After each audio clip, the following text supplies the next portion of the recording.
Hello and welcome to 5 to Watch here on the Football 365 show, brought to you by Football Index, where you bet on the football stock market by buying shares in the world's top players. 18 plus, begambleaware.org. In this show, we're going to be looking back at some of the biggest games of the weekend just gone, some of the best moments, and picking out 5 players that we think did well, stood out for good or bad reasons, really, but also players that might be worth keeping an eye on over the coming weeks.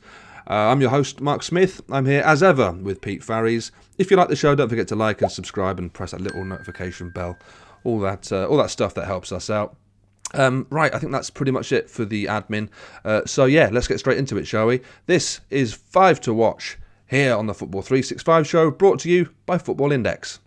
Right, Pete, let's start with the Chelsea versus Man City game. It was a game that has a lot of interesting talking points off the back of it. The first thing I want to say is sort of an apology, really. I spent about 4 months saying that, you know what, Man City, they're not scary anymore. And for a large part of that game against Chelsea, they weren't scary. They were terrifying, Pete. Yeah, I mean, you're putting Kevin De Bruyne up front and he's sort of still ripping it up. Everyone's ripping it up and it's a Man City side that suddenly looked terrifying again. I mean, I think you're going to get this season. No fans in the ground, people tired, people obviously going to parties they shouldn't be going to. And ultimately, you come away with this thing of inconsistency all over the place. I think you'll get it with every single team. But Man City, they looked absolutely brilliant, as much as their opponents looked absolutely terrible at the weekend as well. So, they're scary. I don't think they'll win the league. I still think they're a little bit too far behind in a couple of ways. They have crept up. They've got a game in hand over Liverpool, which if they win, they're 1 point off. And they haven't been great this season. So there's every chance that if they have clicked, which it looks like they might have done, then everyone else is in for trouble. Particularly if they go and strengthen again in January. I mean, you mentioned De Bruyne there, playing as the false nine. Off him, Sterling and Foden, they just looked superb. But for me, the player who made it all tick, and it's not just me who thinks this, I think he was man of the match in the end, but it was Ilkay Gundogan. I thought he was tremendous. Yeah, and it's such a shame what's happened to a certain extent with Gundogan. I mean, he started the season, with COVID, but then has been involved pretty much ever since. Man City haven't lost a game with him. I mean, admittedly, they've only lost 3 games in all competitions, but they've not lost a game where he started, Gundogan. Interesting, right. But ultimately, the fact of the matter is that he is coming through again, and if he hadn't had all these horrible injuries again and again for the last few years, he'd still be one of the best midfielders in Europe. He was absolutely incredible when he went there in the first place. So I feel a little bit of sadness about Gundogan, but it's lovely to see him doing well again, I have to say. And from a Football Index point of view, where does he stand? He's scoring goals, isn't he? He's got a couple of goals this season, which is pretty impressive. His yield's going up, his price is going up, Gundogan, as well. Or at least it should be going up very soon. So for me, when you're looking at Gundogan as a purchase, as a buy on Football Index, you're thinking, will he start? Yes. Is he playing well? Are the media talking about him? Well, you and I are talking about him straight off the bat. So yes. Is he going to keep playing as long as he stays fit? Of course. Are they doing well when he plays? All of that builds into what I think is going to be a big capital appreciation on Ilkay Gundogan, and therefore a very worthy buy. If we're going to rave about Man City, Pete, it's only fair that we also talk about Chelsea. This league is tumultuous this season. It's only a month ago we were talking about Chelsea as contenders. A few bad results, or more than that, a number of bad results. And some pretty disjointed performances. They just looked very flat yesterday to me, Chelsea. And I'm not sure if Frank Lampard knows how to get the best out of his forward players in particular. What do you think? And I completely agree. I think it's a real problem that Chelsea have got. I feel sorry for Frank Lampard in some ways. He's gone into a big job and then pretty soon after, the entire world has collapsed. Not just football, the entire world has collapsed. They've had COVID problems behind the scenes this week, Chelsea. So on top of the problems that we've got worldwide, he's then been allowed, which is great, to spend a lot of money. So the pressure increases on him even further. So a job he perhaps wasn't ready for then becomes hard because of the world. Then he's allowed to spend all this money, and he spends it on great players, by the way, on the whole. But then it doesn't start to work. Well, we think they're great players. Well, they are. Werner and Havertz are brilliant, and I'll fist fight anyone who disagrees. But the thing for me is that all that pressure is kind of unfair to a certain extent, but then they don't look right. They don't look right defensively at times, and then occasionally they look good. It plays back into this season's inconsistencies, but there is a problem there. And if there is a problem now with the players apparently arguing and getting unhappy, Frank Lampard looks increasingly grumpy each week, which I kind of get. Yeah. I think it's getting to the point now where Chelsea are going to probably replace Frank Lampard. I do have some sympathy for him, I have to say. I do as well. I also think, though, that first season where they had the transfer ban was a blessing in disguise, because so many managers get judged on their transfers, on their recruitment, and it's used often as a stick to beat them with. That when you don't have that option and you're just bringing through young players, Mount or Tammy Abraham or Reece James from last season, or even Tomori, for example, it just seems like there's less on it. You're allowed, the fans and media will give you a bit of leeway because of that. Now he's going to spend all this money. And yes, look, Havertz and Werner, they were brilliant in the Bundesliga. We know that. And I'm sure they'll come good. And it's their first season, and we shouldn't really hammer people in their first season in a new country, especially, like you say, during this time in the world. But they haven't done it yet. And the time for Lampard is getting shorter and shorter. The window is closing in on him. I don't know what's going to happen. Talk to me about Kurt Zouma, though, Pete, because I thought he looked a bit lost yesterday. Yeah, he did look lost yesterday, but actually his performances on the whole have been very good. I've been looking at Kurt Zouma as a Football Index purchase for a while now because, firstly, he's the joint second highest goal scorer for Chelsea with 4 goals. He's got as many goals as Werner, which is then quite interesting in the Premier League. Secondly, they aim for him. Every single set piece goes for Kurt Zouma, and he gets closer and closer. He had one on target at the weekend. He is playing very, very well on the whole. If Lampard goes, as we expect him to do so, then I think the manager will come in.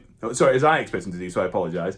I think the defence will improve because that's the first thing that a new boss is going to do, which is going to play to Kurt Zouma as well. Yep. So your match day dividends, your in-play dividend, that could go the way of Kurt Zouma. His price is decent enough to have a good purchase of him as well. So you put all that together, right now he's a very good Football Index buy, I think, Kurt Zouma. He's playing well. It's as simple as that, apart from at the weekend. But then tell me a Chelsea player who looked great at the weekend. No, that's fair enough. So Pete's going there with a Frank Lampard centre-back. Make of that yes, what you will. A Frank Lampard centre-back. I want to talk now about the Man United Aston Villa game from Friday night. It was one of the first games of the weekend, and for my money, probably the best game of the weekend. I really enjoyed that game. Two teams really going for it in good form. Outstanding individuals on the side. I thought Grealish lived up to billing, as did Bruno Fernandes. United Villa. Was that the game of the weekend? I kind of enjoyed the Chelsea Man City one more just because of the utter domination shown by Man City. Yeah, that's what I mean. It wasn't a great match. It was fun to watch, but Villa United felt like a very closely contested as a match. Yeah, as a match, I think that's fair. Yeah, it was brilliant. And again, all of a sudden, Solskjaer flies up. And it shows you again, we keep saying this, maybe 3 sections in, I'm saying it every time, the inconsistency. Some teams are going to have a dreadful time and then be incredible again, and it's going to flip because that's the world that football's in at the moment. But yeah, Man United look very, very good. There's been a big improvement in Bailly. He's obviously shown a big improvement, which has been good because he's had big injury issues. And yeah, look, everyone loves Villa, I think, at the moment. Even, pretty much every one of them Birmingham fans love Villa at the moment. I think there's a couple of them who are turning as well, I think this Villa side is very difficult to not like. Now, Martial seems to take a lot of stick, but he scored, I think, 24 goals in all competitions last season. He started this season very slowly. He had the 3-game suspension. He found it difficult to get into. But against Villa, and over the last sort of 3 or 4 games, he's been superb. He's been a superb player for United. Yeah, and what's interesting is that Anthony Martial is spoken of, like you say, as someone who's struggled, but there's been 11 goal contributions in 18 games. So that's goals and assists, 11 goal contributions in 18 games. That sounds good to me. If you've got a front man who's doing that, then that's kind of fine, right? That's very, very decent. What's also interesting is, when you look on Football Index, his price has come down from over £3 to around £1 in the last couple of months, despite the fact that he's getting these assists and these goals. So actually, in terms of value right now, Anthony Martial's a good buy. And okay, Andy Cole can come out this week and say he needs to score more. There's probably some truth in there somewhere. It's a bit of a grey area. But is he playing as badly as some people have suggested? Just factually, no. Absolutely not. Is he going to start a lot? Yes. So it comes to, for me, again, a very good buy option. Anthony Martial, he's one to watch, I think. And particularly given that Cavani's out for another couple of games yet. And even when he's fit and firing, it looks like Martial has that number 9 shirt to start. Let's talk about Jose. We're going to have to. It's a weekly occurrence. Why wouldn't you talk about Jose?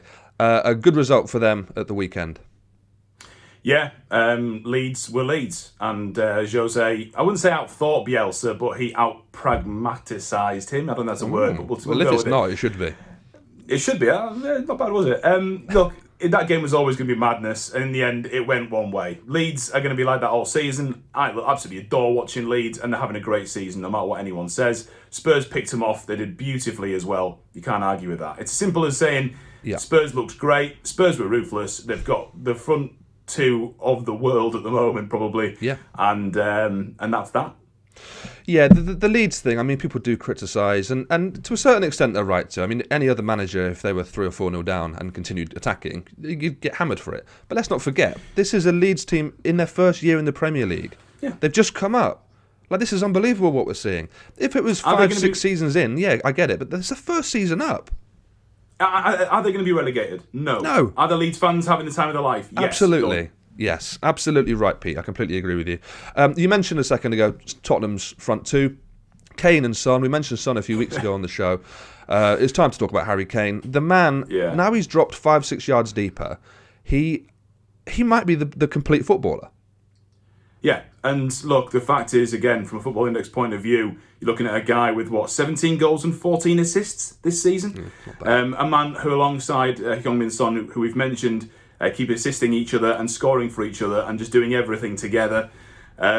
You are looking at a man who is going to get you in play and match day dividends most weeks at the moment. And of course that can change. You know, he has had injury problems in the past, so that could change. And obviously your purchase can go up and down, your buy can get weaker. But I don't see it with Harry Kane. I just see your purchase, your bet getting better and better and better. And you're only going to keep rolling those dividends over. And the fact is, his dividend return is phenomenal because his goal scoring and assisting return is phenomenal.